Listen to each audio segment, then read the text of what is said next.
Good morning, boys. Today is March 8th, and that could be talked about today.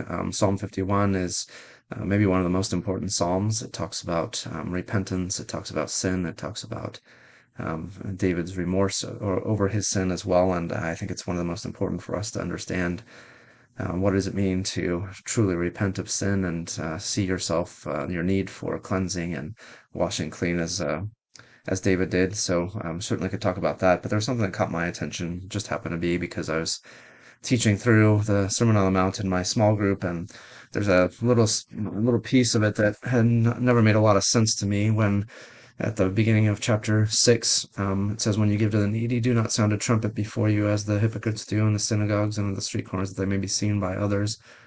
And I was even just taught that recently, and some of the commentators had said something like there's no record or understanding of people actually getting up in front of people and blowing a trumpet when they were giving to the needy.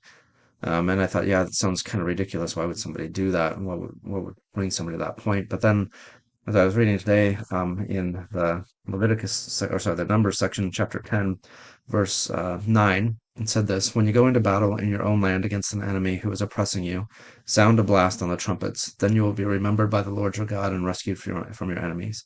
Also, at your times of rejoicing, your appointed festivals and new moon feasts, you are to sound the trumpets over your burnt offerings and fellowship offerings, and they will be a memorial before you, before your God. I am the Lord your God." So I think maybe it was possible that some had extended this into giving to the needy as well. And maybe when they were blowing trumpets, originally it wasn't supposed to be to garner the attention of people, but to announce to God, or to make it as a memorial before God here, as it says.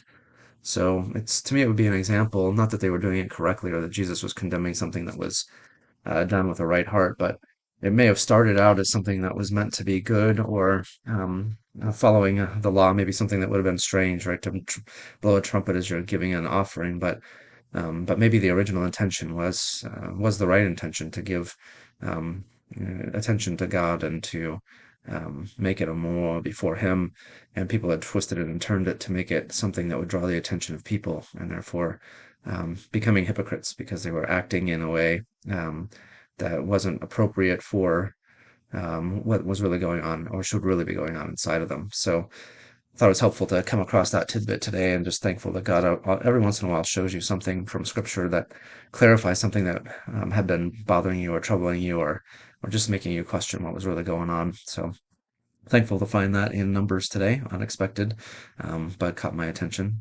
You never run out of things that, if you read the Bible enough, you never run out of things that catch your attention and say, "Oh, I never saw that or never understood that way." And maybe a minor thing today, but it helped me to understand a little bit about what should have been going on in that situation in the New Testament too. All right, good enough. Let's be done for today.